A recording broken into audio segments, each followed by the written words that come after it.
Le monde entier était uni comme un seul homme, et Dieu descendit pour y mettre un terme. Il n'y avait aucun conflit entre les nations, aucune famine parmi les peuples, aucun désordre nulle part. À la place, il y avait de l'ordre, de la puissance et une immense structure s'élevant vers les cieux. Un seul homme était à l'origine de tout cela. Il s'appelait Nimrod, et ce qu'il avait créé n'était pas simplement une ville. C'était le tout premier système construit par des mains humaines, conçu pour fonctionner entièrement sans Dieu. Mais qu'est-ce qui a poussé Dieu à intervenir à Babel? Qu'est-ce qui se cachait dans cette structure, au point que le ciel lui-même ait dû répondre? Quel savoir interdit devait rester enfoui pendant tant de générations? Les Écritures résument ce récit en quelques versets seulement, mais sous la surface repose un secret profond. Nimrod ne cherchait pas seulement à atteindre les cieux, il voulait prendre la place de Dieu sur terre. La tour de Babel n'était pas une erreur d'architecture, c'était un plan délibéré, une rébellion silencieuse contre le Créateur, un système bâti pour que l'humanité n'ait plus jamais besoin de lever les yeux vers le ciel. Alors qui était cet homme appelé Nimrod? Pourquoi les Écritures le décrivent-elles comme puissant mais jamais juste? Qu'a vu Dieu lorsqu'il a choisi de descendre et de disperser les langues humaines? Et pourquoi l'essence de Babel nous semble-t-elle si familière, même à notre époque moderne? Restez avec nous jusqu'à la fin et découvrez les réponses. L'histoire de Nimrod que peu de gens ont entendue. La réalité cachée derrière la tour de Babel, le tout premier empire de l'humanité, et la structure qui a tenté de détourner les plans de Dieu. Car certaines histoires ne sont pas restées enfouies dans les temps anciens, elles résonnent encore dans le monde que nous habitons aujourd'hui. Aujourd'hui, vous allez entendre un récit rarement partagé dans son intégralité. Le récit de Nimrod, une figure apparue peu après le grand déluge, et qui a changé le cours de l'histoire humaine en essayant de construire une civilisation entièrement sans Dieu. Restez jusqu'à la conclusion, car ce qui a commencé à Babel ne s'est pas arrêté dans l'Antiquité. Cela résonne encore à notre époque. La terre reprenait à peine son souffle après le grand déluge. Les eaux s'étaient retirées, mais la peur persistait. Les descendants de Noé marchaient prudemment sur la terre, sachant que le châtiment divin n'était pas une légende lointaine, mais un souvenir bien vivant. Chaque rivière qui débordait, chaque nuage noir dans le ciel faisait trembler les cœurs. C'est dans ce monde marqué par la peur qu'il vit le jour. Nimrod. Les Écritures évoquent brièvement son histoire, mais avec beaucoup de sens. Le passage se trouve dans la Genèse, chapitre 10, verset 8. Coush engendra Nimrod. Il fut le premier homme puissant sur la terre. Nimrod descendait directement de Noé.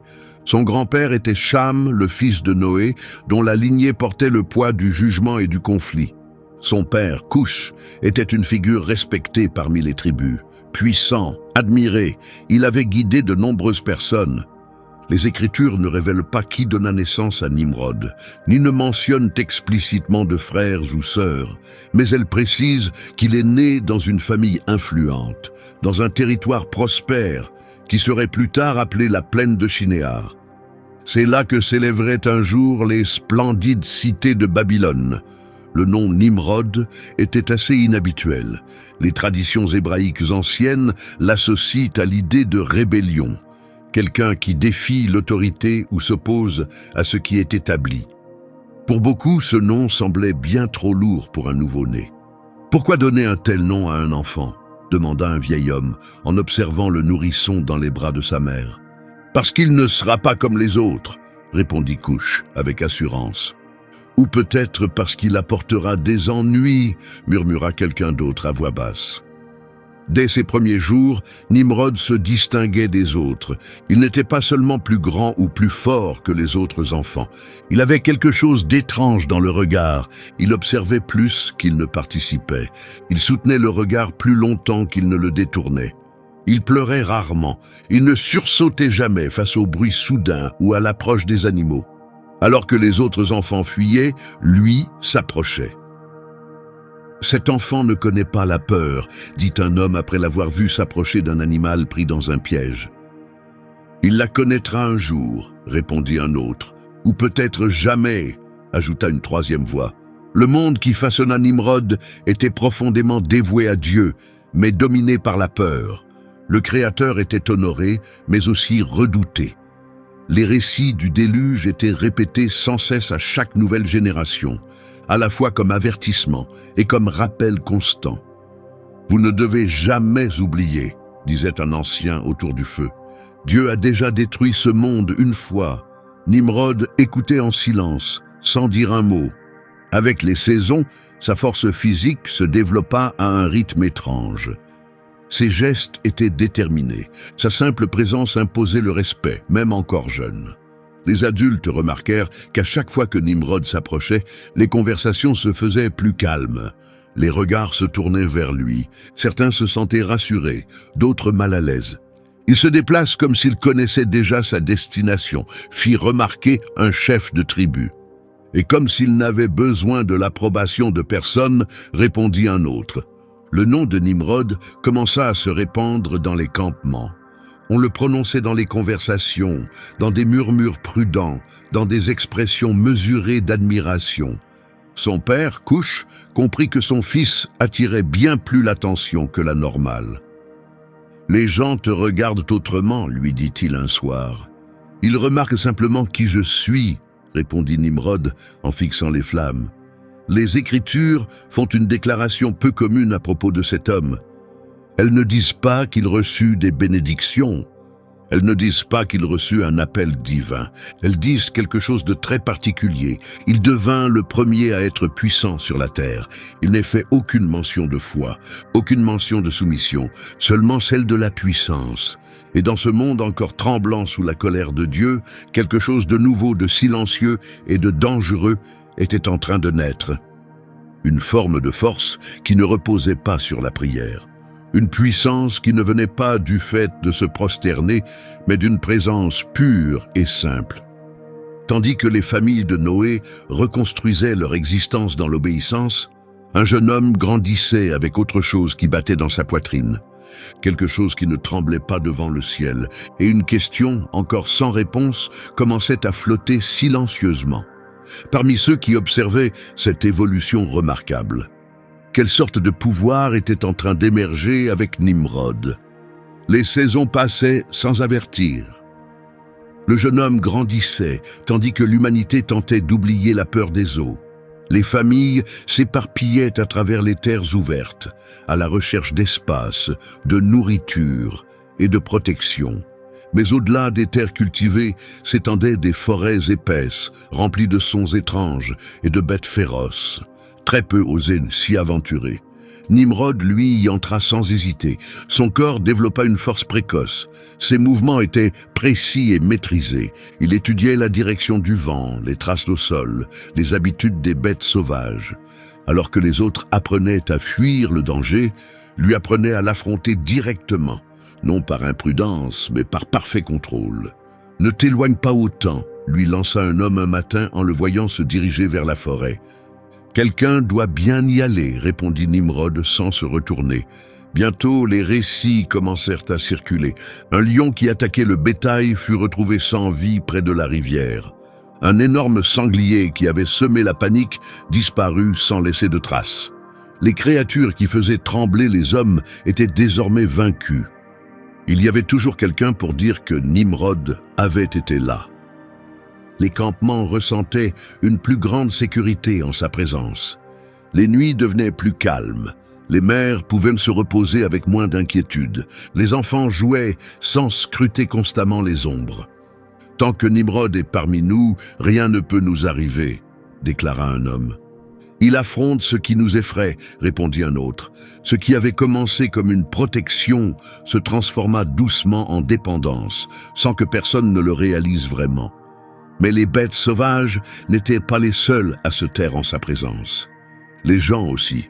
Chaque fois que Nimrod apparaissait, les conversations cessaient. Quand il parlait, tous écoutaient. Il n'élevait jamais la voix. Il n'en avait pas besoin. Sa seule présence inspirait le respect. Les anciens commencèrent à le remarquer. « Le peuple lui accorde plus d'attention qu'à nous », fit remarquer l'un d'eux, inquiet. « Ils se sentent en sécurité avec lui », répondit un autre. « Se sentir en sécurité ne veut pas dire être guidé », rétorqua le premier. « Mais le moment était déjà passé. Les Écritures résument cette époque en quelques mots. Dans la Genèse, chapitre 10, verset 9. « Il fut un vaillant chasseur devant l'Éternel. » Et ainsi, les gens commencèrent à dire qu'il était comme Nimrod, un vaillant chasseur devant l'Éternel. Cette expression se répandit comme un titre. On l'entendait dans les tentes, sur les chemins, près des feux crépitants. « Il se tient vaillamment devant l'Éternel », disaient certains avec une grande admiration.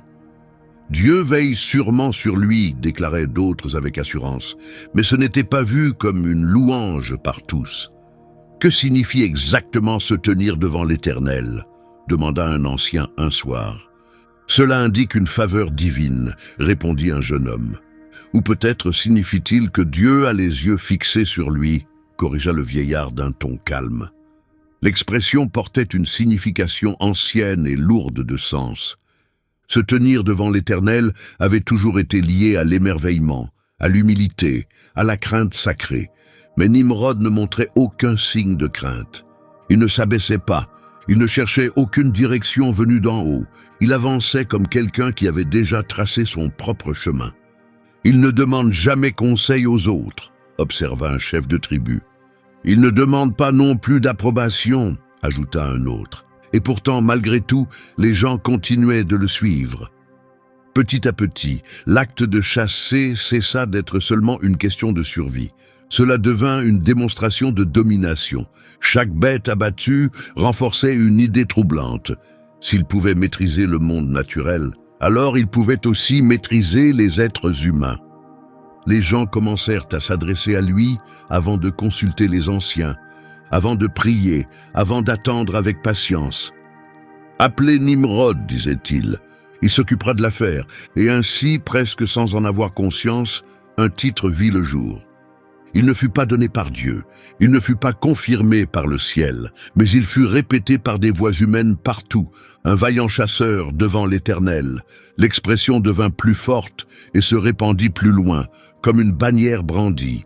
Mais une incertitude silencieuse commença à s'agiter. Dans le cœur de ceux qui se souvenaient encore de la manière dont Dieu se relie à l'humanité. Se tenir devant l'Éternel, était-ce un signe d'approbation divine ou au contraire une forme de défi?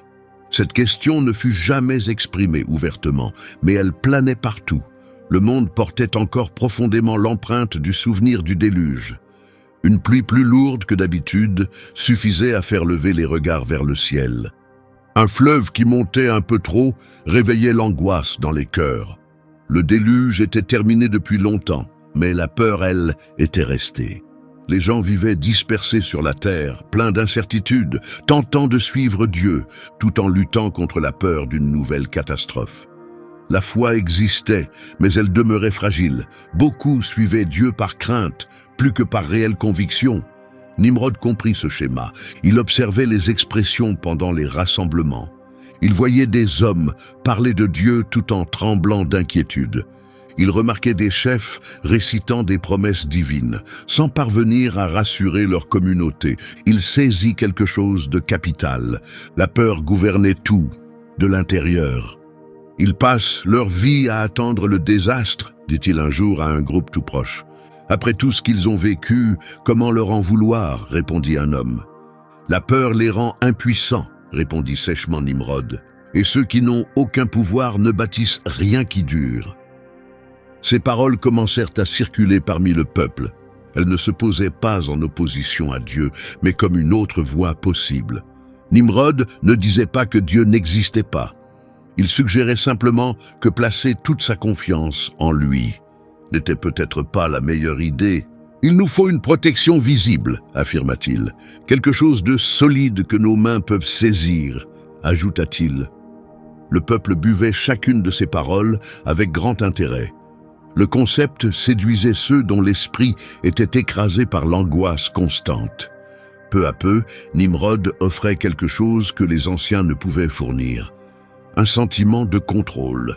« Tant que je suis là, personne ne sera pris au dépourvu, déclara-t-il. Je fais face à la menace avant qu'elle ne vous atteigne. » Les gens respiraient plus librement quand il était présent.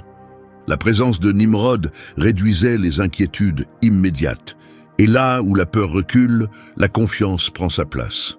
« Quand Nimrod est avec nous, nous dormons mieux, dit une femme. Il nous protège, ajouta son mari. Sans même s'en rendre compte, le peuple commença à accorder plus de confiance à un homme qu'à Dieu lui-même. Les décisions importantes étaient désormais présentées à Nimrod en premier. Autrefois, on consultait les anciens. Autrefois, on priait pour recevoir une direction. À présent, la question était, quelle est l'opinion de Nimrod? Que va décider Nimrod? Ce qui avait commencé comme une protection se transforma lentement en autorité totale. Il n'eut jamais besoin de réclamer le pouvoir. Il lui fut donné, porté par la peur collective des masses. Les anciens tentèrent de lancer des avertissements. « Ce chemin n'est pas sain », déclara l'un d'eux. « Il prend un rôle qui ne lui appartient pas », observa un autre. Mais le peuple ne voulait pas entendre ces mots. « Vous parlez de foi », répondit un homme avec dureté. « Mais lui, il nous donne une sécurité réelle. » Nimrod comprit alors que la peur avait un pouvoir d'union, bien plus fort que l'obéissance. Les gens qui vivent dans la terreur acceptent les ordres sans poser de questions. Ils renoncent volontiers à leur liberté, en échange de la sécurité. « Tant qu'ils ont peur, ils m'appartiennent », murmura-t-il à lui-même. Peu à peu, ses paroles commencèrent à avoir plus de poids. Que la sagesse des anciens, sa présence influençait chaque décision. Sa force devint la mesure de toute chose. La peur, qui autrefois poussait les hommes à se prosterner devant Dieu, les poussait désormais à suivre un chef visible. La foi se transformait petit à petit en besoin de contrôle. La confiance était redirigée ailleurs. Et presque personne ne remarqua le moment où la frontière fut franchie, ce qui avait commencé comme de la protection devint finalement de la domination. Ce qui ressemblait à de l'attention sincère se transforma en pouvoir absolu. Nimrod ne se contentait plus de défendre le peuple, il régnait entièrement sur lui. Et la question qui commençait à prendre forme, lourde et muette, restait sans réponse claire dans le cœur. Des quelques-uns qui se souvenaient encore de celui qui doit véritablement occuper le centre de la vie humaine et quand la peur prend le dessus, qui détient réellement le pouvoir. Avant de poursuivre, merci de soutenir cette chaîne en vous abonnant et en cliquant sur le bouton « J'aime ». Cela nous permet de continuer à transmettre des récits profonds, comme celui de Nimrod, un dirigeant qui utilisa la peur, l'unité collective, et la force pour remplacer la dépendance envers Dieu. Poursuivons maintenant, car la tour de Babel renfermait une intention bien plus profonde que ce que l'on voyait à la surface. La réponse ne se manifesta pas par des paroles, mais par des actes visibles. Les gens ne voyageaient plus comme autrefois. Les familles, autrefois nomades, commencèrent à s'installer. Les abris temporaires cessèrent d'être temporaires.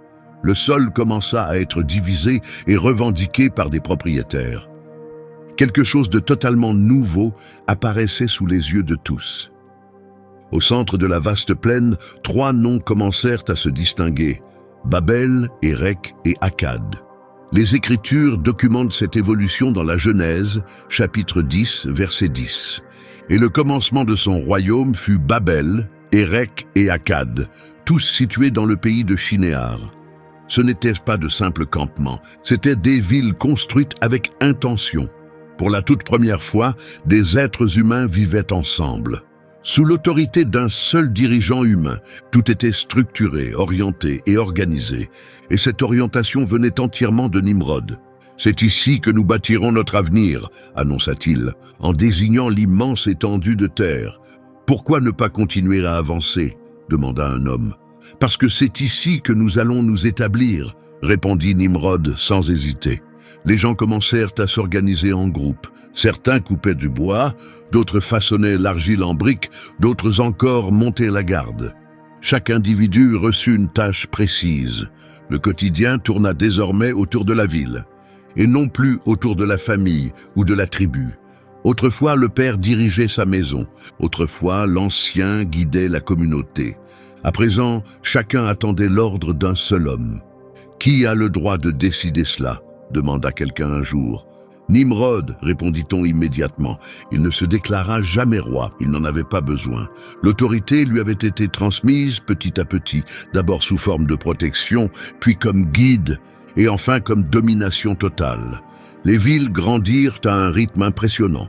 Des murs de défense furent érigés, des routes furent tracées dans la terre, la sensation de sécurité s'accrut, mais avec elle se développa quelque chose de plus lourd, une profonde dépendance. « Nous avons une protection à l'intérieur de ces murs », déclaraient les gens. « Aucun danger ne nous atteint ici », ajoutèrent d'autres, mais quelque chose d'essentiel avait changé en profondeur. La soumission à Dieu était peu à peu remplacée par la soumission au système humain. L'instruction divine de se répandre et remplir la terre était ignorée au profit de la stabilité en un lieu unique. Cush, désormais âgé, observait tout cela avec inquiétude. « Dieu nous a ordonné de partir au loin, dit-il un soir à son fils. « Dieu nous a ordonné de prospérer, répondit Nimrod. Et c'est exactement ce que nous ferons ici. Les villes n'étaient plus seulement des refuges, elles étaient devenues des sièges de pouvoir, ce qui n'était au départ qu'une influence personnelle, était devenu une structure officielle. Des règlements furent établis. Les décisions furent confiées à quelques mains seulement. Poser des questions commença à être perçu comme une menace à l'ordre établi. « Nous n'avons jamais vécu une chose pareille », commenta un ancien. « Maintenant, nous avons une véritable force », répondit un autre. « Ou peut-être sommes-nous désormais prisonniers » murmura le premier, à peine audible. Le royaume ne se construisit pas par nomination divine, mais par l'angoisse humaine, pas par l'obéissance fidèle, mais par souci de commodité. Ce fut le tout premier empire de l'histoire connue, non fondé sur la confiance en Dieu, mais sur les mécanismes de contrôle. L'autorité de Nimrod n'avait même plus besoin de sa présence physique. Elle résidait dans les murs, dans les règlements, dans l'organisation elle-même. La domination n'était plus celle d'un seul homme, elle était désormais enracinée dans le système. Et tandis que Babel, Érec et Akkad s'imposaient, comme centre de gouvernance humaine, une question commença à troubler en silence ceux qui se souvenaient encore des intentions véritables de Dieu pour l'humanité. Quel pouvait être le but de rassembler tant de personnes? En un seul endroit, la question n'était posée que par une minorité. La majorité était bien trop occupée pour s'y arrêter. Les villes continuaient de s'étendre, des routes reliaient les habitations, les décisions s'enchaînaient avec rapidité.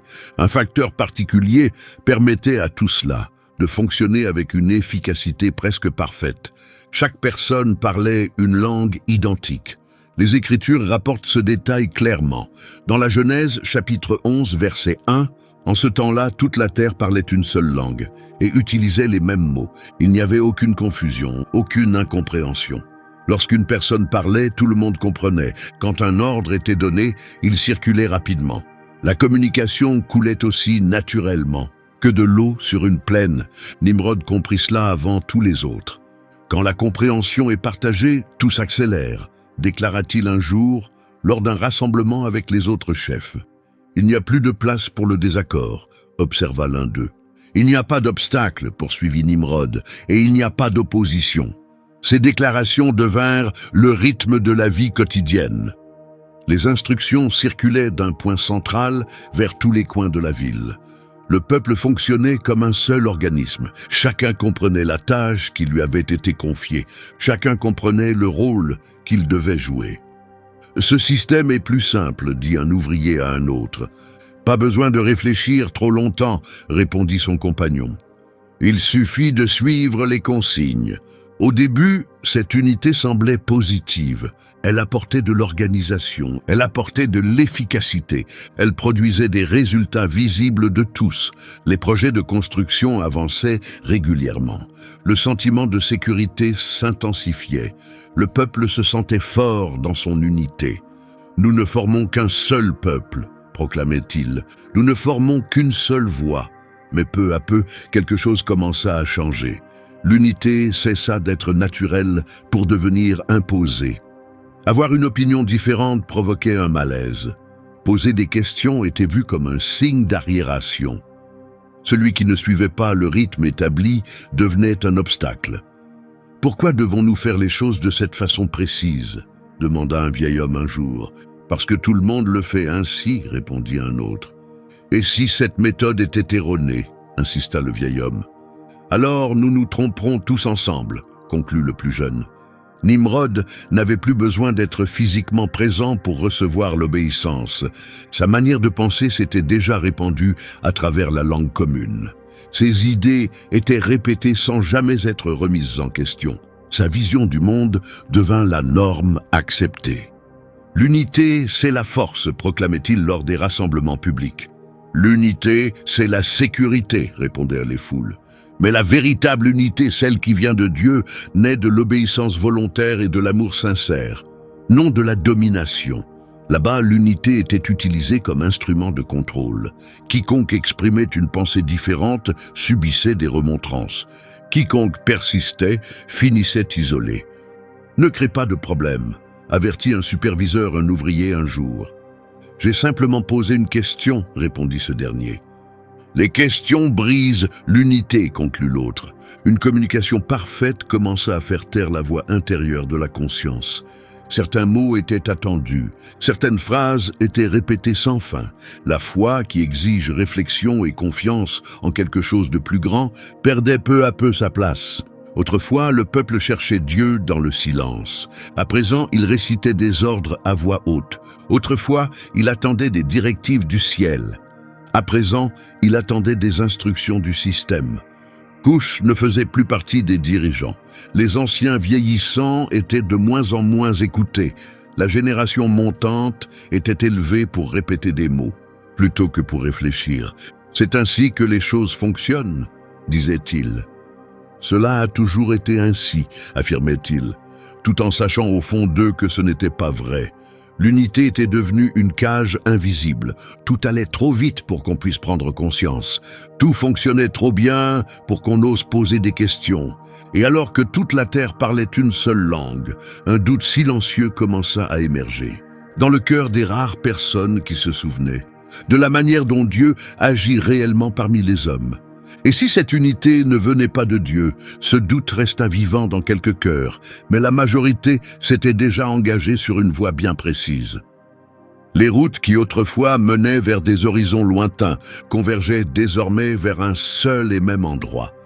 La plaine de Shinéar s'étendait vaste, plane et riche en terre fertile, facile à bâtir, facile à surveiller, facile à contrôler. Les Écritures décrivent ce moment dans la Genèse, chapitre 11, verset 2. Alors que les hommes se déplaçaient depuis les terres de l'Est, ils découvrirent une plaine dans la région de Shinéar. Et ils s'y installèrent, ils s'y établirent, ils ne faisaient pas que passer. Ils ne traversaient pas simplement, ils s'installèrent pour de bon. Nimrod comprit que cet endroit servait parfaitement ses ambitions. Aucun relief difficile, aucun besoin de se déplacer. Dans ce lieu, les gens pouvaient rester unis sous une seule autorité. « Nous n'avons plus besoin d'abris temporaires ici », déclara-t-il en marchant sur la plaine ouverte. « Ici, nous pouvons construire quelque chose de durable », répondit un des chefs.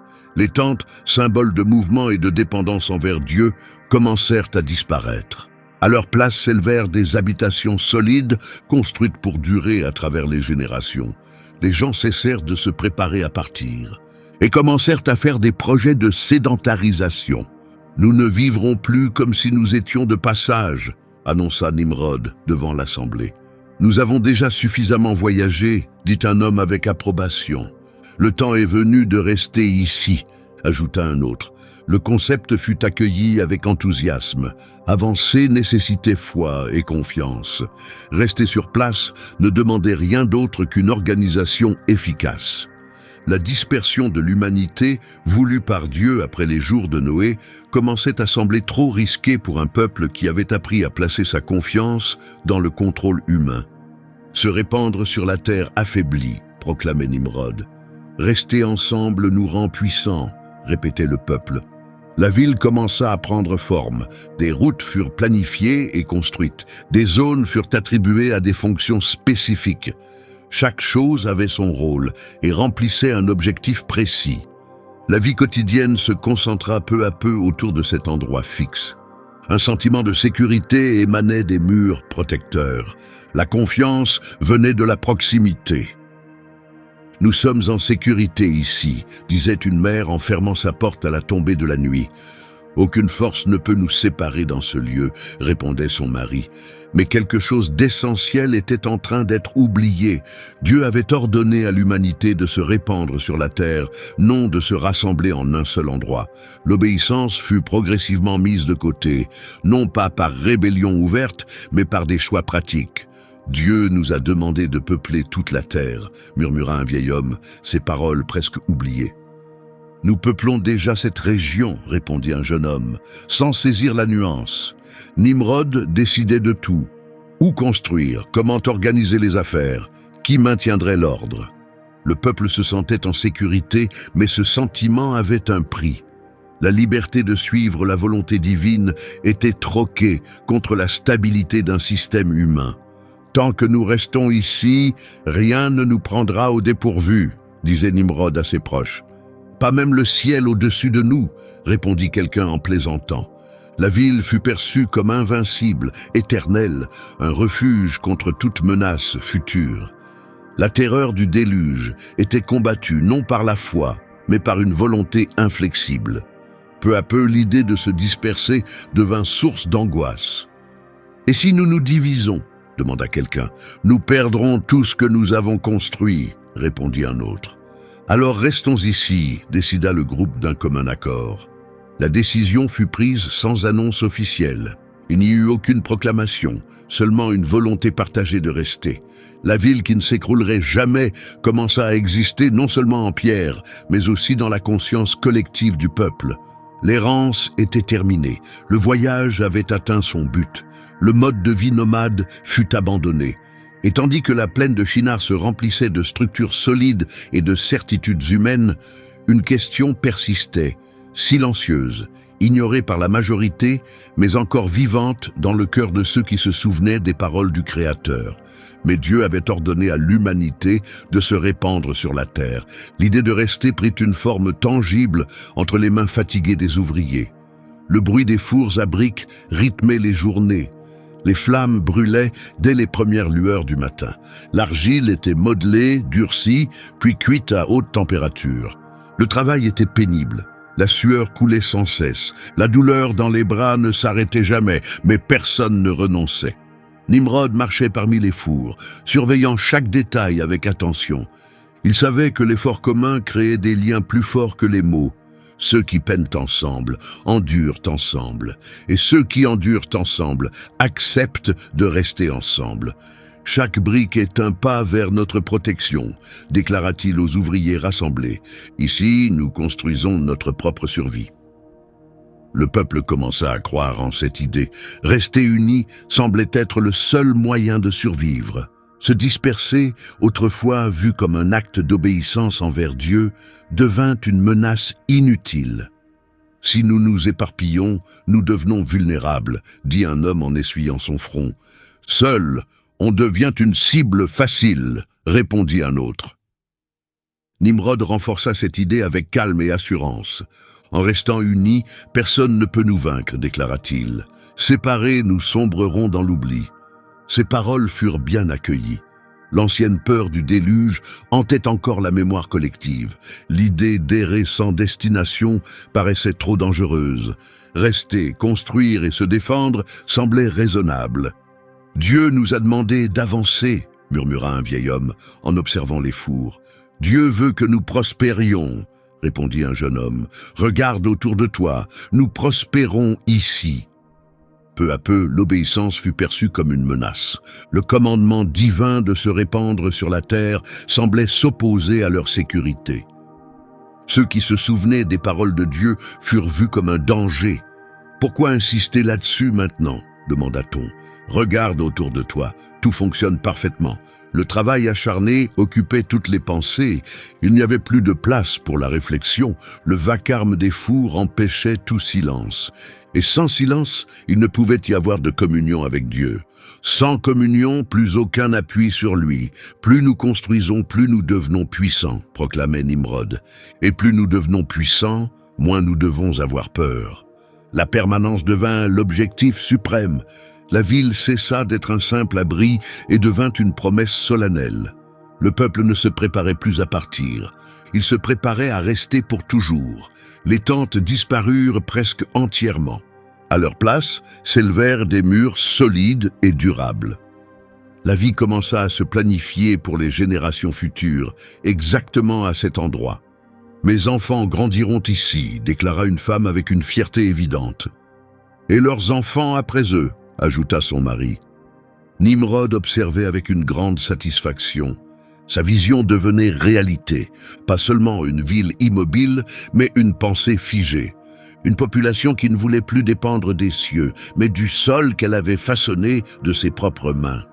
« Dieu nous demande la foi », dit un vieil homme usé par les années. « La foi ne bâtit pas de murs protecteurs », répondit quelqu'un. « Les briques, elles, assurent la protection. » Cette idée se répandit partout. Ce qui était autrefois la confiance en Dieu devint confiance dans ce qui est tangible. La dispersion fut perçue comme une faiblesse, l'obéissance comme un danger et l'entêtement comme une forme de sagesse. Sans s'en rendre compte, le peuple commença à voir Dieu comme un obstacle à son plan de sécurité. Il ne le disait pas ouvertement, mais cette pensée vivait en eux. Car s'ils se soumettaient à sa volonté, ils devraient abandonner tout ce qu'ils construisaient. « Si Dieu nous demande de partir, » commença quelqu'un, « nous ne partirons pas, » l'interrompit un autre. « Ce serait détruire tout ce que nous avons bâti. » Cette idée semblait dangereuse, mais logique d'un point de vue humain. Le rêve de permanence avait totalement pris le dessus. Le peuple ne voulait plus marcher avec Dieu. Il voulait que Dieu accepte l'endroit qu'il avait choisi pour lui-même. Et pendant que les fours continuaient de brûler, que les briques s'empilaient, et que le peuple se convainquait que rester, c'était survivre, une question naquit en silence, trop lourde pour être dite à voix haute, mais impossible à ignorer. Et si Dieu lui-même était devenu l'obstacle réel à ce plan? L'idée émergea alors que les flammes rugissaient encore et que les discussions sur le départ s'étaient tues. Le sol paraissait stable sous leurs pieds. Les murs montaient toujours plus haut. La ville semblait imprenable. Mais Nimrod savait qu'il manquait encore quelque chose d'essentiel. Rester ne suffisait pas. Il fallait laisser une empreinte sur le monde. Il fallait créer un symbole que nul ne pourrait ignorer. Il réunit ses plus proches conseillers un soir, alors que le travail touchait à sa fin et que la fatigue rendait les hommes plus sensibles aux grandes promesses. « Nous avons construit des habitations, » commença Nimrod. « Nous avons construit des remparts. Nous avons bâti la sécurité. Les hommes acquiescèrent. Mais tout cela ne suffit pas, poursuivit-il. Il nous faut quelque chose de bien plus grand. » L'un des chefs fronça les sourcils. « Plus grand, en quel sens ? » « Quelque chose de visible à des kilomètres à la ronde, » répondit Nimrod. « Quelque chose qui résistera à toutes les époques. » Le silence tomba sur l'assemblée. « Une marque éternelle, » murmura un homme. « Un témoignage de notre puissance, » ajouta Nimrod. C'est à ce moment-là que l'idée fut lancée pour la première fois. « Nous allons construire une tour. » Certains échangèrent des regards hésitants, d'autres retinrent leur souffle. « Une tour si haute, » expliqua Nimrod, « que son sommet atteindra les cieux eux-mêmes. » La proposition se répandit dans toute la ville comme une traînée de poudre. En peu de temps, plus personne ne parlait d'autre chose. Les Écritures rapportent cet instant dans la Genèse, chapitre 11, verset 4. Ils dirent alors « Allons, construisons-nous une ville et une tour dont le sommet touche au ciel. Faisons-nous un nom afin de ne pas être dispersés sur toute la surface de la terre. » La tour n'était pas une structure de plus. Elle représentait quelque chose de bien plus profond. C'était une promesse faite à eux-mêmes, un défi lancé ouvertement. « Si nous atteignons le ciel, » déclara un homme avec enthousiasme, « nous ne serons jamais oubliés. Rien ne pourra nous détruire, » répondit un autre. Le ciel, autrefois source de respect et d'émerveillement, commença à changer de signification. Il ne fut plus seulement la demeure de Dieu. Il devint une limite à franchir, un territoire à conquérir. Nimrod marchait parmi son peuple alors que l'enthousiasme grandissait. « Les cieux nous regardent, » déclara-t-il. « Maintenant ils verront de quoi nous sommes capables. » Certains ressentirent une fierté grandissante, d'autres une gêne sourde dans la poitrine, mais aucun n'osa exprimer la moindre objection. La tour incarnait tout ce qu'ils avaient construit jusqu'à présent, leur unité, leur puissance, leur permanence et leur contrôle. Jamais dans l'histoire, personne n'avait tenté une chose pareille, dit un ouvrier. C'est précisément pour cela que nous y parviendrons, répondit un autre. Les plans détaillés commencèrent à être dessinés. Les meilleurs matériaux furent choisis avec soin. Les ouvriers les plus compétents furent sélectionnés. Tout tournait autour de cette nouvelle construction ambitieuse. La ville existante paraissait modeste face à l'ampleur de ce projet. « Cette tour sera notre protection », déclara le peuple. « Elle sera notre garantie de sécurité. » Mais au cœur même de cette idée, quelque chose de silencieux et dangereux prenait forme. Le ciel cessait d'être un lieu de prière pour devenir une cible humaine. On ne levait plus les yeux vers le ciel pour chercher l'aide divine, mais pour pointer du doigt en disant « c'est là que nous irons ». Un ancien tenta de prévenir. « Le ciel n'est pas notre destination, dit-il, sa voix lourde de fatigue. C'est le trône du Tout-Puissant. Mais Dieu nous a donné l'intelligence, répondit un jeune homme. Il faut s'en servir. Cette réponse fut accueillie avec enthousiasme. Après tout, personne ne disait combattre Dieu. Il voulait simplement prouver qu'il n'avait plus besoin de dépendre de lui. La tour fut bientôt perçue comme une victoire déjà acquise, un monument prouvant au monde entier que l'humanité avait vaincu la peur, échappé au jugement et dépassé le besoin de s'humilier. Nimrod observait tout cela sans dire un mot. Il comprenait que ce projet allait tout transformer, non seulement le paysage physique, mais aussi le cœur du peuple. Le ciel, autrefois lointain et sacré, était désormais vu comme un objectif atteignable. La foi cédait la place à l'ambition, la révérence à la provocation. Et tandis que les plans de la tour s'étendaient sur toute la plaine de Shinar, une question commença à surgir, encore faible mais lourde de sens, dans le cœur de ceux qui se souvenaient encore. De celui qui règne sur les cieux, quel est en fin de compte le but de toucher le ciel? L'excitation se propagea dans la ville comme un courant puissant. Le projet de la tour n'était plus une simple discussion entre chefs. Il était sur toutes les lèvres. Partout, les mêmes mots revenaient, comme s'ils avaient été répétés à l'avance. Il n'y avait ni doute ni hésitation, mais une seule phrase qui unissait tous les habitants. « Faisons-nous un nom », proclamait-on. La phrase résonnait dans les rues, sur les chantiers, pendant les assemblées du soir. Elle était courte, percutante et facile à retenir. Peu à peu, elle devint le moteur de chaque action. La tour n'était plus seulement haute, elle devenait le chemin vers la gloire humaine. Les Écritures rapportent ce moment clairement, non comme un détail secondaire, mais comme l'intention véritable de leur cœur.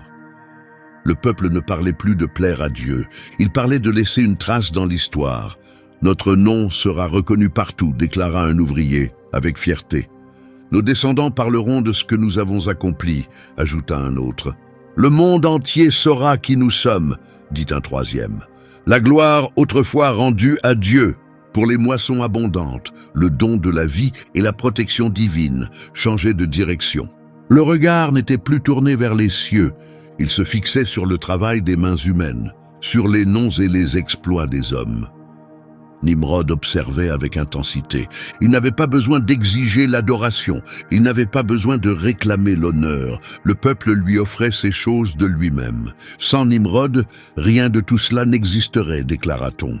Il nous a donné un but, reconnurent certains. Il nous a unis, répétèrent-ils sans cesse. Le nom de Nimrod fut lié à chaque succès, à l'ordre établi, au sentiment de sécurité, à la vision de l'avenir. Chaque fois qu'un problème était résolu, son nom était cité. À chaque difficulté, on cherchait ses conseils. Consulter Nimrod devint une expression fréquente. Les rassemblements changèrent de nature. Autrefois, on racontait l'histoire du déluge, on évoquait la puissance de Dieu et on rappelait les promesses anciennes. Désormais, on parlait d'expansion, de grandeur et de permanence. « Nous construisons quelque chose de plus grand que chacun de nous », déclara un chef. « Nous construisons notre identité même », corrigea un autre. La différence semblait subtile, mais elle était profonde. Des chants simples naquirent parmi la population.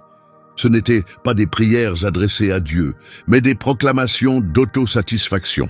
Nous possédons la force, nous sommes unis, notre nom vivra à jamais. Un vieil homme tenta de se souvenir de ce qui avait été mis de côté. « Le nom qui dure vraiment appartient au Seigneur, dit-il d'une voix faible. Le Seigneur voit tout ce que nous faisons, répondit un jeune homme. Mais maintenant, ce moment nous appartient. Le vieil homme se tut. Il comprenait qu'un changement fondamental avait eu lieu. Lorsque le nom d'un homme grandit, son cœur s'éloigne de Dieu sans qu'il s'en rende compte. La gloire divine n'avait pas été prise par la force. Elle avait été peu à peu remplacée, d'abord par le travail, ensuite par l'organisation et enfin par la renommée humaine. Nimrod n'intervint pas, il ne corrigea rien, il n'avertit personne, il marchait simplement parmi le peuple tandis que leur admiration ne cessait de grandir. Son nom était prononcé avec respect, parfois avec une certaine crainte, souvent avec une révérence silencieuse. « Il nous a conduits jusqu'ici », disait-il. Il nous garantira de rester ici. La tour montait toujours plus haut, mais quelque chose d'invisible s'élevait aussi. L'orgueil, la certitude absolue que l'humanité avait trouvé sa propre voie. La conviction ferme qu'il n'était plus nécessaire de regarder le ciel pour chercher une direction. Le nom de l'homme occupait désormais la première place. L'avenir dépendait des efforts humains. La voix humaine avait remplacé la voix divine. Et tandis que la foule répétait la même phrase, persuadée d'avoir trouvé sa sécurité dans sa propre grandeur, une question commença à peser sur le cœur de ceux qui se souvenaient encore du Créateur. Quand le nom de l'homme grandit, quelle place reste-t-il pour le nom de Dieu ? La question flottait dans l'air, mais aucune réponse ne vint, et le temps continua de passer. La tour poursuivait son ascension jour après jour, niveau après niveau, pierre sur pierre. Le ciel restait inchangé. Aucun grondement, aucun signe, aucun avertissement visible. Le silence semblait total. Le peuple regardait le sommet de la structure, puis levait les yeux vers le ciel, attendant une réponse. Mais rien ne venait, aucune voix, aucun jugement, aucun obstacle. « Dieu n'a pas arrêté notre progression », remarqua un ouvrier en s'essuyant le front. « Si cela était mal, quelque chose se serait déjà produit », raisonna un autre. Ces paroles se répandirent rapidement. Le silence fut interprété comme une approbation. L'absence de jugement fut comprise comme un accord divin. Nimrod comprit cette réalité avant tous les autres. Il marchait sur le chantier, observant cette confiance grandissante. Chaque jour, sans opposition, renforçait sa position. Chaque lever de soleil paisible augmentait la conviction du peuple. Ils étaient sur le bon chemin. « Les cieux nous observent », déclara-t-il calmement, « et ils restent silencieux », ajouta quelqu'un. Le silence devint un argument. « Si Dieu était contre nous, il serait déjà intervenu », affirmait-il. Le fait que rien ne se soit produit prouve que nous avons raison. Mais le silence de Dieu n'a jamais été un consentement. C'était toujours de la patience. Les plus anciens s'en souvenaient encore. Certains murmuraient entre eux. « Dieu n'agit pas selon le temps des hommes, » dit l'un. « Il attend, » répondit un autre. « Et quand il agit, c'est définitif, » ajouta un troisième. Mais ces voix pesaient peu face au vacarme du chantier. Le bruit des outils couvrait tout avertissement. L'activité constante ne laissait aucune place à la réflexion. La tour devint un symbole d'une victoire déjà acquise. Chaque nouvel étage était un motif de célébration. Le peuple se réjouissait de ses propres progrès. « Nous réussissons », proclamait-il. « Rien ne peut nous arrêter. » Nimrod parlait avec encore plus d'assurance. « Avancez », ordonna-t-il. « Continuez. Les cieux ne peuvent pas nous arrêter !» Il ne prétendait pas que Dieu avait donné son approbation. Il n'en avait pas besoin. Le silence suffisait. La tromperie s'étendait sans opposition directe. Il n'y avait pas de révolte ouverte, juste une confiance excessive. « Jamais nous n'avons été aussi loin de la peur », dit un homme. « Jamais nous n'avons été aussi proches du ciel », répondit un autre. Mais c'est précisément là que résidait le danger. Le silence était confondu avec l'absence. La patience était prise pour de l'approbation. L'attente divine était interprétée comme de l'indifférence. La tour continuait de s'élever. L'orgueil renforçait sa prise. La certitude humaine s'installait fermement. Le peuple ne se demandait plus s'il fallait continuer. Il continuait simplement. « Dieu est avec nous », affirmait-il avec assurance. « Sinon, il nous aurait déjà arrêtés. » Nimrod accepta cette croyance, ou du moins, Il voulait l'accepter. Le silence renforçait sa conviction qu'il avait franchi les anciennes limites, que le monde avait été transformé, que l'humanité avait mûri. Mais le ciel n'était pas vide, il attendait simplement. Et tandis que la tour s'approchait des nuages, tandis que le peuple célébrait l'absence de réponse comme une victoire, une question prit forme, silencieuse et dangereuse, au cœur même de cette histoire en cours. Et si le silence de Dieu n'était pas une approbation ? Et s'il n'était que le calme avant l'action? L'attente semblait avoir tourné en faveur de l'humanité. La tour tenait bon, le ciel restait muet, et cela suffit à transformer la prudence en certitude absolue. La ville entra dans une période de célébration. Il y eut des discours officiels, des rassemblements publics et des promesses d'un avenir sans inquiétude. Nimrod parla avec plus d'assurance encore. « Nous sommes arrivés ici par nos propres efforts, déclara-t-il devant la foule réunie. Nous avons travaillé dans l'unité. Nous avons réfléchi dans l'unité. Nous avons construit dans l'unité. Le peuple l'écoutait avec attention. Ses paroles réconfortaient leur cœur. Après tout, les résultats étaient visibles juste devant eux. Nous n'avons plus besoin de vivre dans la peur, poursuivit Nimrod. Nous n'avons plus besoin d'attendre des signes venus du ciel. Certains ressentirent un léger malaise en entendant ces paroles. Mais personne ne parla. Le ton n'était pas celui d'un affront direct à Dieu, mais celui d'un remplacement discret. « Dieu nous a donné la capacité de penser », déclara un homme dans la foule. « Et maintenant, nous l'utilisons », répondit un autre. Les célébrations renforçaient l'idée de progrès. De simples mélodies étaient jouées. Les enfants couraient joyeusement. Les dirigeants affichaient des visages satisfaits. Tout semblait en ordre. Le système fonctionnait, la tour s'élevait, la ville prospérait. « Jamais nous n'avons atteint un tel niveau d'organisation, dit un marchand. Jamais nous n'avons eu autant de force, ajouta un autre. Nimrod introduisit peu à peu un nouveau concept. « Nous ne placerons plus notre confiance en ce qui ne peut être vu, déclara-t-il un jour à un cercle restreint. Désormais, nous maîtrisons notre propre destin. » Ces mots ne furent pas prononcés comme un défi. Ils furent présentés comme une marque de maturité, comme un signe de progrès, comme une libération des angoisses du passé. « Nous n'avons plus à attendre, déclara-t-il. Nous avons fait notre choix. L'indépendance vis-à-vis de Dieu devint une qualité positive. Dépendre de Dieu fut considéré comme une faiblesse du passé. Dieu nous a aidés au départ, commenta quelqu'un.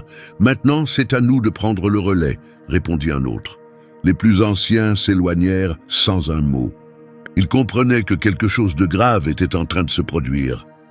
Quand un homme commence à croire qu'il contrôle son propre destin, son cœur se ferme à la voix de Dieu. « Qui fournit le fondement de tout cela ?» murmura l'un d'eux en regardant la tour. « C'est nous-mêmes », répondit un jeune homme sans hésiter.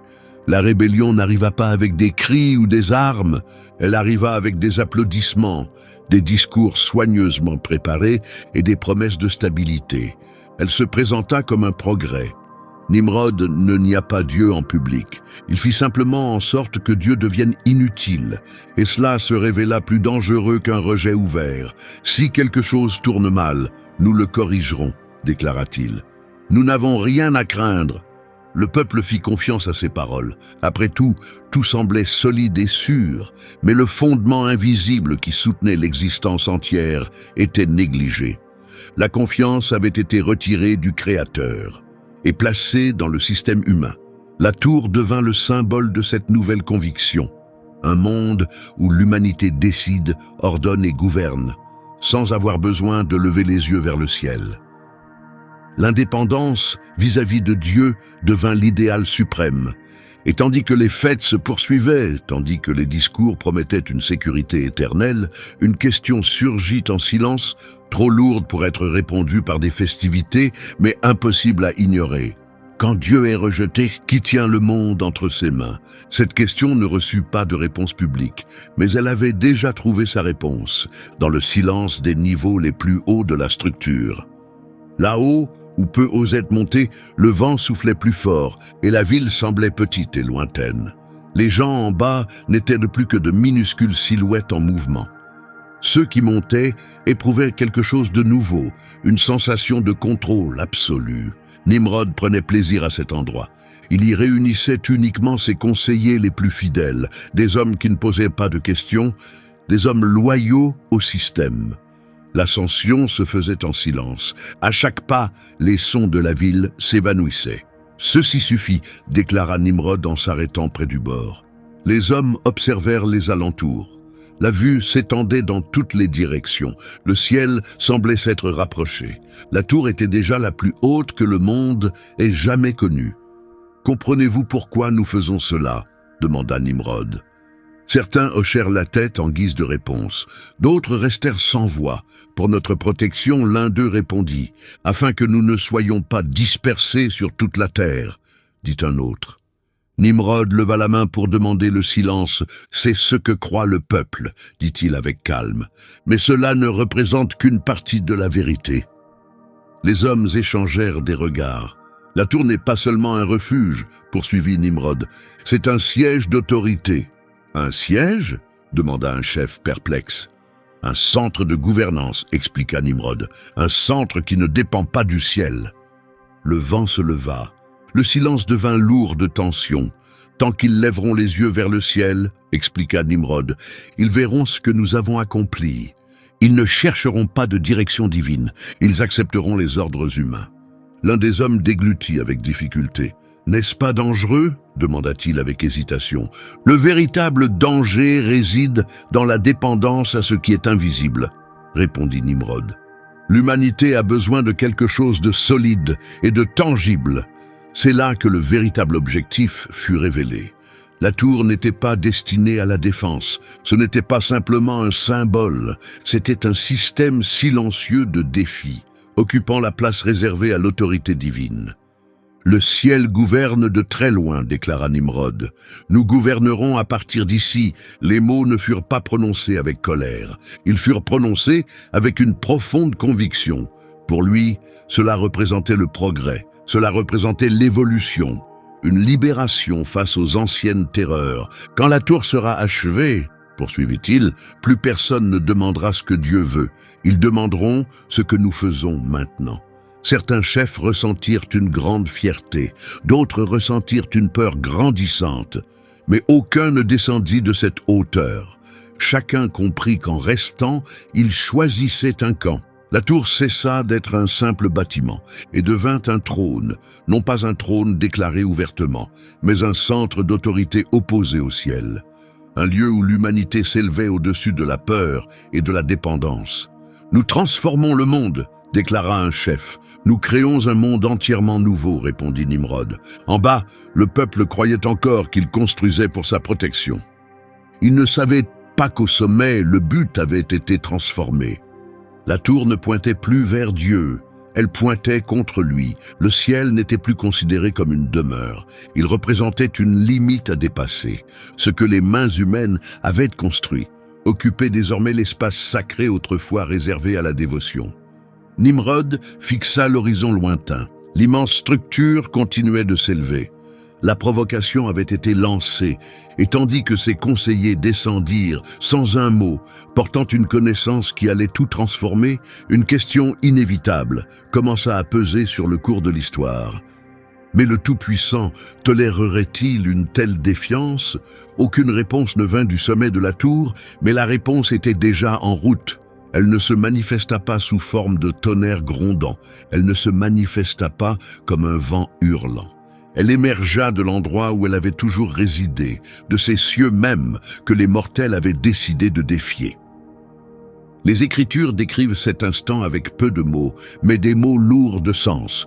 Genèse, chapitre 11, verset 5, dit que le Seigneur descendit pour voir la ville et la tour que construisaient les fils d'Adam. Le Tout-Puissant descendit, non pas à cause de la distance, non pas parce qu'une inspection plus proche était nécessaire, mais parce que la période d'observation était terminée. Le regard sacré parcourut chaque recoin de Babel. Il vit la ville méthodique, les ruelles animées, les fours incandescents, l'édifice s'élevant toujours plus. Il vit l'humanité rassemblée, mais non pas rassemblée dans la fidélité, rassemblée dans la rébellion, rassemblés dans l'opposition au dessein qu'il avait établi après Noé. Au sol, rien ne semblait avoir changé. Le travail avançait normalement. Les ordres circulaient, les citoyens répétaient des phrases familières, le ciel restait silencieux. « Nous avons terminé un étage de plus aujourd'hui », annonça un contremaître avec assurance. « Le sommet approche », répondit son compagnon. Ce qu'il ne voyait pas, c'est que le ciel était déjà descendu. Le Tout-Puissant ne fut pas impressionné par la hauteur de la tour. La construction ne représentait aucun danger pour lui. Ce qui attira son attention, c'était la motivation cachée derrière tout cela. Une motivation qui avait troqué la foi contre le pouvoir, la croyance contre une sécurité fabriquée, l'humilité contre l'orgueil. « Voyez, l'humanité est unie, déclara le Seigneur, et ce n'est là que le début de ce qu'ils peuvent accomplir. Cette unité, qui aurait pu être magnifique, était devenue menaçante. Lorsque les mortels s'unissent tout en étant éloignés de Dieu, aucune limite ne les arrête. La corruption prend forme. La tromperie accumule du pouvoir. L'insurrection se cristallise en une forme organisée. À cet instant précis, Nimrod s'imaginait encore tout diriger. Ses subordonnés obéissaient, les foules suivaient, la construction avançait. De son point de vue, le silence du ciel ressemblait toujours à une victoire. « Aucune force ne nous arrêtera », dit-il à quelqu'un à ses côtés. « Nous sommes nombreux », répondit l'autre. « Nous ne faisons qu'un », déclara finalement Nimrod, mais un élément leur échappait complètement, le verdict d'en haut. Le Tout-Puissant n'avait pas besoin d'un brasier dévorant. Il n'avait pas besoin d'un second déluge. Sa réponse serait précise, ciblée, suffisante. Elle irait droit au cœur de tout ce qu'ils avaient construit. Le moment du jugement approchait. Les cieux ne s'étaient pas retirés. Ils continuaient leur veille. Chaque parole prononcée parmi le peuple, chaque ordre donné, chaque brique posée pour remplacer la véritable confiance fut observée. Le Tout-Puissant ne descendit pas pour discuter, il descendit pour agir. Et tandis que les mortels croyaient façonnés de main, tandis que leur unité paraissait inébranlable, une question se cristallisait, concrète et inévitable, à 2 pas de sa réponse. Comment le Tout-Puissant réagira-t-il face à une civilisation unie contre lui? La réponse arriva d'une manière que peu avaient anticipée. Aucune flamme ne tomba du ciel. Aucune muraille ne s'effondra, aucun guerrier ne chargea. Le jugement commença presque invisiblement, au cours d'un simple jour de travail. L'aube se leva comme à l'accoutumée. Les ouvriers rejoignirent leur poste. Les ordres commencèrent à descendre. « Apporte plus de boue !» cria un contremaître. L'ouvrier en bas leva les yeux, confus. « Pardon ?» demanda-t-il en fronçant les sourcils. « De la boue ! Apporte de la boue !» répéta le contremaître, la mâchoire crispée. Le travailleur fit un geste d'impuissance. « Tes mots n'ont aucun sens pour moi. » D'autres se retournèrent. Les voix s'embrouillèrent. Les mots familiers devinrent étrangers. Les sons ordinaires ne transmettaient plus rien. La confusion se propagea comme un incendie. Les Écritures rapportent cet instant en Genèse, chapitre 11, verset 7. « Allons, descendons et brouillons leur langage, afin qu'ils ne se comprennent plus entre eux. » L'unique élément qui soutenait toute leur organisation était le langage commun, et le Tout-Puissant frappa précisément cette vulnérabilité. « Tu te moques de moi ?» hurla un homme. « Tu parles comme un fou !» cria un autre, affolé. Les ordres devinrent inutiles, la coordination disparut, le commandement s'effondra, les cris se heurtèrent les uns aux autres. Les gestes remplacèrent les paroles sans rien accomplir. « Que tout le monde s'arrête !» tenta de crier un chef. Personne n'obéit, non par défi, mais par totale incompréhension. Tout le travail s'arrêta. Les outils tombèrent au sol, les ouvriers reculèrent les uns des autres. De petits groupes commencèrent à se former, unis uniquement par la compréhension d'un même dialecte. Le chaos envahit la plaine. Nimrod descendit rapidement en voyant le désastre. Il tenta de parler à ses chefs, mais ne reçut que des regards vides. « Rassemblez tout le monde !» ordonna-t-il. Ils le fixèrent en silence. « Répondez-moi !» insista-t-il. Silence. Le royaume commença à se désintégrer sur le champ, sans armes, sans invasion, sans rébellion coordonnée. La seule rupture de la communication. Suffit à faire tout s'effondrer. L'unité bâtie sans le Tout-Puissant révéla sa fragilité. La maîtrise se dissout dans le néant. La tour, jadis symbole de suprématie, n'était plus qu'une carcasse abandonnée. Les foyers entamèrent leur exode. Des groupes se dispersèrent dans toutes les directions. La dispersion, qu'ils avaient farouchement refusée, se réalisait désormais sans leur volonté. « Nous ne pouvons pas rester ici », déclara quelqu'un. « Mais où allons-nous » demanda un autre, sans recevoir de réponse. Nimrod resta figé, observant tout cela. Ce qui avait nécessité des années d'efforts s'effondra en quelques heures. Son royaume ne pouvait rien contre l'intervention invisible du ciel. La suprématie humaine s'écroula sans combat. Elle s'écroula dans le silence, elle s'écroula dans la confusion, elle s'écroula car le ciel n'en avait jamais été la base. La tour resta abandonnée, en pleine construction. Babel perdit son cœur. La renommée qu'ils avaient voulu exalter commença à s'effacer dans des langues brisées. Et tandis que le peuple se dispersait, tandis que leur système s'effondrait sous leurs yeux, une seule question persistait, lourde et troublante, résonnant sous tout ce qui s'était produit. Et Nimrod, qu'avait-il vraiment cherché? La réponse ne tarda pas. Les ruines de Babel exprimaient la vérité avec clarté. Ce qui avait été autrefois vacarme, précision et vision grandiose n'était plus que silence, débris éparpillés et routes désertes. La tour restait inachevée pour toujours, un avertissement pour toutes les générations à venir.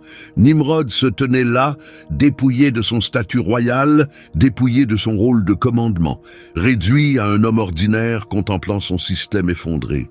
Le peuple s'était dispersé, les chefs avaient fui, le royaume s'était évaporé. Il observa la maçonnerie renversée, les étages arrêtés de la structure et comprit quelque chose qu'il n'avait jamais formulé auparavant. Ce n'était pas qu'un simple brouillage de langage, souffla-t-il, c'était un jugement. La vérité cachée remontait à la surface. Nimrod n'avait jamais simplement voulu protéger ses partisans. Il n'avait jamais simplement voulu éviter une nouvelle catastrophe par les eaux. Ce qu'il cherchait à construire était infiniment plus ambitieux et infiniment plus périlleux. Il tentait de faire dérailler le plan divin. Depuis le commencement, le Tout-Puissant avait promis le salut à l'humanité, une lignée, un destin, un promis qui apparaîtrait en temps voulu. Pour que cela advienne, les hommes devaient se disperser, fonder des peuples distincts et accomplir l'intention du ciel. Mais Nimrod avait voulu empêcher cela. Son projet était de forger un système permanent, excluant le Tout-Puissant, un gouvernement purement humain, une civilisation structurée où l'humanité n'aurait besoin de rien d'en haut, où l'attente disparaîtrait, les alliances s'effaceraient, la dépendance prendrait fin, où tout serait géré depuis la terre. La tour n'avait jamais été un escalier montant vers le paradis. C'était un siège de pouvoir pour dominer la planète. S'ils restaient unis, disait-il souvent, rien ne pourrait les briser. S'ils gardaient leur solidarité, ils n'auraient à attendre ni rien, ni personne. C'était là la véritable provocation. Nimrod ne voulait pas monter vers le Tout-Puissant, il voulait le remplacer. Le système qu'il avait mis en place introduisait une mentalité inédite dans l'histoire humaine. La conviction que les mortels peuvent prendre la place du Créateur, qu'ils peuvent gouverner sans se soumettre, qu'ils peuvent façonner le destin sans alliance sacrée. C'était la première mentalité anti-messianique. Non pas un individu s'opposant au Messie à venir, mais un système s'opposant au plan de rédemption. Voilà pourquoi le Tout-Puissant est intervenu. Voilà pourquoi Babel est tombé. Voilà pourquoi l'unité s'est brisée. Ce n'était pas qu'un simple brouillage de langue. C'était la protection du plan éternel. Nimrod le comprit bien trop tard. Sa renommée ne s'éleva pas. Sa tour n'atteignit pas le ciel. Son système ne connut aucune pérennité. Mais quelque chose de lui survécut aux ruines.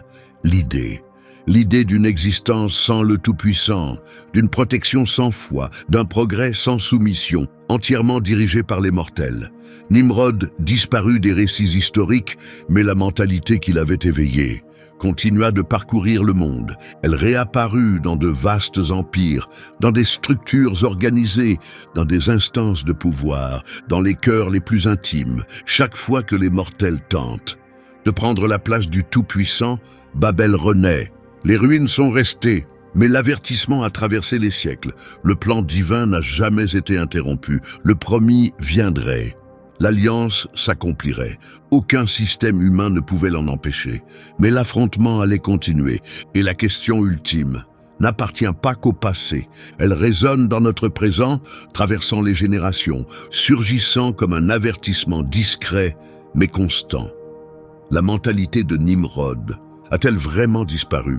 Les ruines sont restées, la tour n'a jamais été achevée, les peuples se sont dispersés sur la terre. Mais l'histoire de Babel ne s'est pas arrêtée là, elle a simplement revêtu d'autres formes. Nimrod fut le premier mortel à tenter de gouverner sans le Tout-Puissant, non par l'épée, non par la violence manifeste, mais par l'organisation méthodique. Il montra qu'on peut s'éloigner du Tout-Puissant sans nier son existence. Il suffit de le rendre superflu. Il suffit d'installer la gestion humaine au centre. Il suffit d'échanger la foi contre une sécurité illusoire. Tel est l'héritage de Nimrod. Babel était plus qu'une cité ancienne.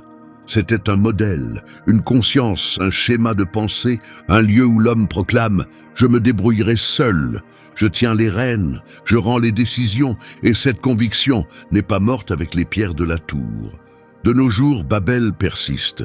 Elle se manifeste dans les gouvernements, convaincus de pouvoir organiser la société sans le Tout-Puissant, dans les institutions religieuses, remplaçant la vie par des règlements et des hiérarchies, dans les structures qui promettent la sécurité, tout en exigeant une soumission totale, et souvent dans les cœurs. Qui ne prient plus, n'attendent plus, ne font plus confiance. Chaque fois que les mortels veulent remplacer le Tout-Puissant, Babel se relève. Le Tout-Puissant n'a pas détruit Babel, par crainte des mortels. Il l'a détruite pour protéger son plan, le plan du salut, le plan du promis, le plan pour restaurer ce qui fut perdu en Éden. Ce plan n'a jamais été détruit, il n'a jamais été retardé, il n'a jamais été vaincu, mais il a toujours été contesté, et le sera toujours. L'histoire de Nimrod nous invite à sonder nos cœurs et à poser une question aussi simple que profonde. Où avons-nous placé notre confiance? Dans le ciel ou dans les structures que nous bâtissons? Car chaque fois que les mortels choisissent le contrôle plutôt que l'abandon, Babel recommence à vibrer et le Tout-Puissant veille toujours.